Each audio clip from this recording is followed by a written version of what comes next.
People love to say America is so dangerous with all of these shootings. You don't see this happening in other countries because they don't have guns like we do. And then they'll add, even if there is violence, the death toll isn't nearly as high.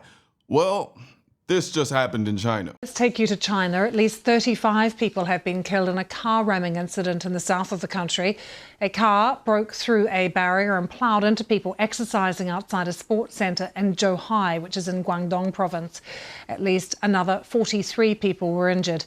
The 62-year-old driver was arrested at the scene. But then a man in his 60s drove in there and ran down people. According to the police, dozens of them have now died and dozens more, many more have been injured. The death toll may even increase. And 不好意思，你别打扰我们。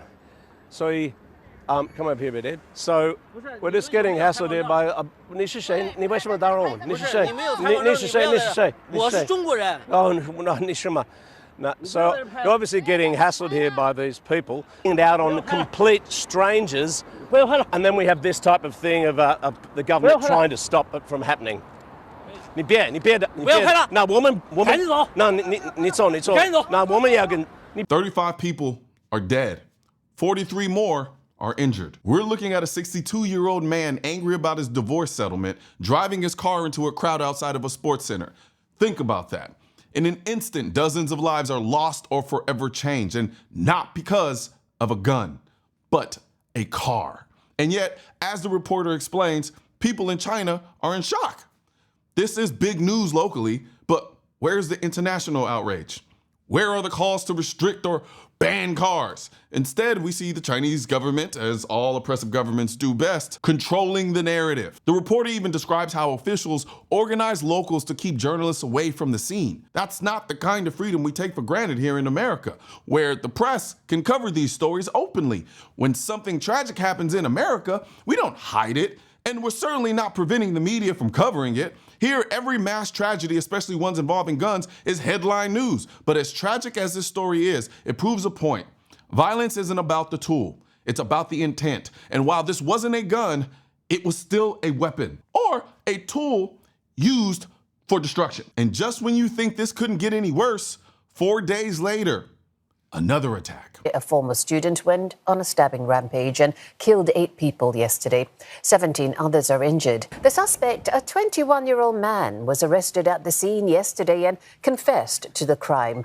The incident is the second deadly attack in China in just a week. The suspect has already been arrested. He is a graduate of the said vocational institute. He graduated he was supposed to graduate this year, but because he could not graduate, he was unhappy about because he did not do well in his exam. It was also said that he was unhappy about his pay at the internship. He was detained on site and confessed to his crime. 4 days after that car attack, we have another tragedy. This time it's 8 people killed and 17 injured in a knife attack at a vocational college. The attacker, a young man who didn't pass his exams and was frustrated with his job. And again, no gun involved. This time it's a knife. The horror is just as real, just as tragic, and just as deadly. In this clip, the reporter mentions this is the second deadly attack in China in just a week. But it doesn't end there. He adds, with at least 6 other high-profile knife attacks recorded this year. But how many people here are even aware of this? It's easy to point fingers at the US, but it's not just America dealing with mass violence. The only difference is we hear about every tragedy here because of our freedom of the press, while stories like this often get buried. The Chinese government is actively scrubbing information. The reporter told us this and said authorities reacted by scrubbing the internet of such comments and articles. The authorities have reacted by scrubbing the internet of such comments and articles, and also on the ground by preventing reporters from doing their jobs, and also by pulling down spontaneous memorials left by locals. Social stability, of course, is extremely important to leaders here in Beijing. Leaving not only the Chinese people, but the people around the world in the dark about how common these attacks actually are. Now, if you're watching this, you're probably asking, why is this happening? Well, the economy in China is slowing down and people are struggling. As the economy here slows down, some people are talking about mental health and lack of awareness in China. These attacks do come as the economy here slows down, and it has sparked some discussion on China's heavily censored platforms, online platforms. Some people wrote about the importance of mental health and the lack of awareness on these issues here in China, especially as the country's new economic reality really settles in. And these attacks on random people could make decision makers feel quite uneasy. But the government won't allow open conversations about it.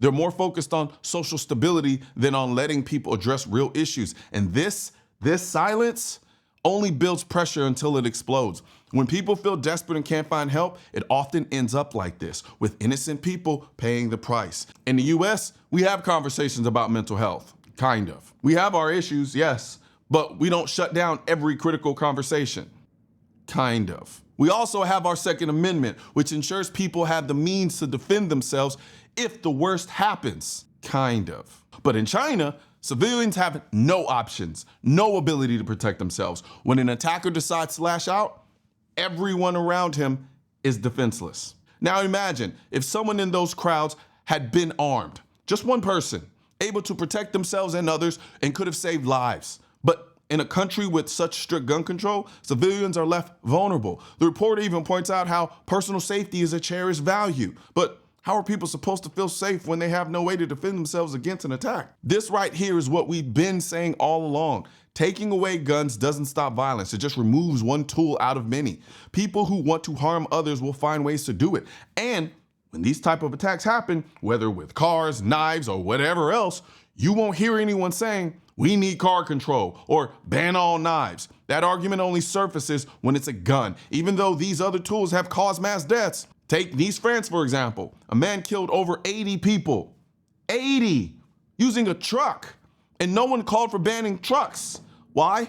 Because we focused on the individual, not the tool. Yet, when a gun is involved, the conversation instantly shifts to blame the firearm, not the person.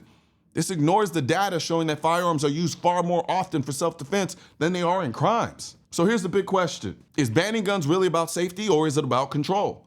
In a country like China, where people don't have basic freedoms like press or self-defense, only those in power are safe.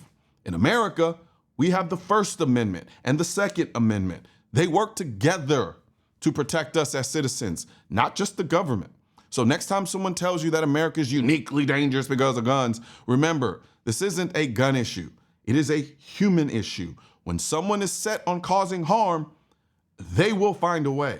And also, you need to find a way to shop.mrcolion.com and pick up our new anti two-way social club hats. Got them in shirts. We also have them in these nice premium embroidered hoodie, because you know hoodie season is in town, as you know.